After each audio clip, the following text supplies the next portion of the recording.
हिंगोली जिल्ह्यात काल सायंकाळच्या सुमारास अनेक ठिकाणी ढगफुटी दृश्य पाऊस झाला आणि याच पावसामुळे जे आहे ते गावागावामध्ये पाणी घुसलं होतं. त्याबरोबर शेती पिकांचंही प्रचंड नुकसान झालं. कापूस, सोयाबीन त्याचबरोबर आता फळबागांचंही मोठ्या प्रमाणात नुकसान झालेलं आहे. मी आता वसमत तालुक्यातील खापरखेडा शिवारामध्ये आहे.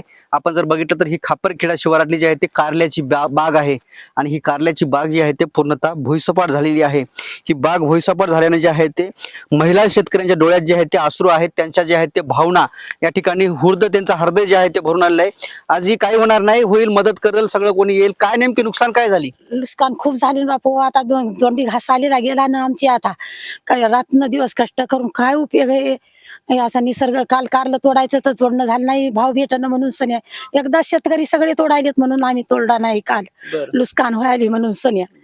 मग काय करावं? रात्री माणसं सगळे रानू माळ झाली, जीव लागणं घरी एकली सगळा. तर मळायला जीव मात्र उपयोग नाही ना येऊन शेतात. काय करू मी एकली? लेकरू 10 रातचे 11 वाजता शेतात होतं एकलंच. मग काय करायचं माणसानं? काय आमची भरपाई करून द्यायची ते द्या म्हणावं शेतकऱ्याची बापा, तितकंच आमची मेहरबानी. हो, दुसरं काही पाहिजेत नाही म्हणाला. अपेक्षा काही नाही, फक्त शेतकऱ्याकडे पहा म्हणावं आमच्याकडे जरा. असं दादा, किती एकर वरती ही बाग होती? याला खर्च किती लागला होता आणि उत्पन्न किती अपेक्षित होतं? एकरभर बाग होती सर. साधारण 1-1.5 लाख रुपये खर्च केला. एवढा खर्च करून आणि परत याला म्हणजे काल तोडायचं वगैरे होतं. माल वगैरे अपेक्षित होता सर. याच्यातून 7 ते 8 क्विंटल माल निघणार होता आणि आज तो माल मार्केटला जाणार होता. तोडून आज मार्केटला आज खरं तर डोळ्यातून अश्रू आले. अश्रू येणार नाही तर काय होते? नुकसान पाव वाटन ना, नुकसान पाव वाटन. आता काय करायचं, कसं तोडायचं? आज 20,000चा माल होता आमचा आज. मग आता इतका गेल्यावर आता मंजूर भेटन. तर सकाळपासून उठलो 4 वाजले तेव्हापासून पण एक बाई भेटली नाही आम्हाला. आज पायाला जाता स्वयंपाक करून बगीचा असून आता येणार रस्ता असा अवघड आहे आम्हाला. नुसत्या पुरातून यायचंय आता आम्हाला. पण तरी बिगिनच म्हणलं आवरू म्हणलं, जाऊ म्हणलं, जे झालं ते करू म्हणलं. आपण एक माणूस भेटणं झाले.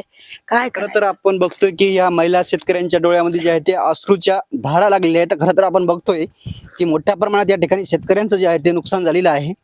यांनी जे आहे ते यावरती लाखो रुपयाचा खर्च केला होता. याच्यावरती लेकराचं शिक्षण असेल, त्याचबरोबर दिवाळीचे कपडे असतील, दिवाळी असेल, हे सगळे या शेतकऱ्यांना जे आहेत ते याच कारल्याच्या बागेवरती स्वप्न पाहिलं होतं. मात्र 15 ते 20 मिनिटाच्या पावसाने हे सगळे स्वप्न जे आहेत ते या शेतकऱ्यांचे वाहून गेल्याचं आपल्याला पाहायला मिळत आहे.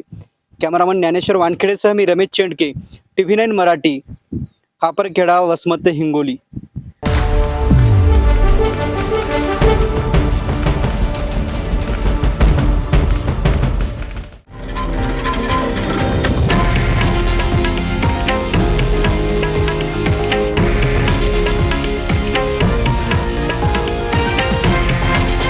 हे आहे देशातील नंबर 1 न्यूज नेटवर्क आणि आपण पाहत आहात TV9 मराठी, एकमेव.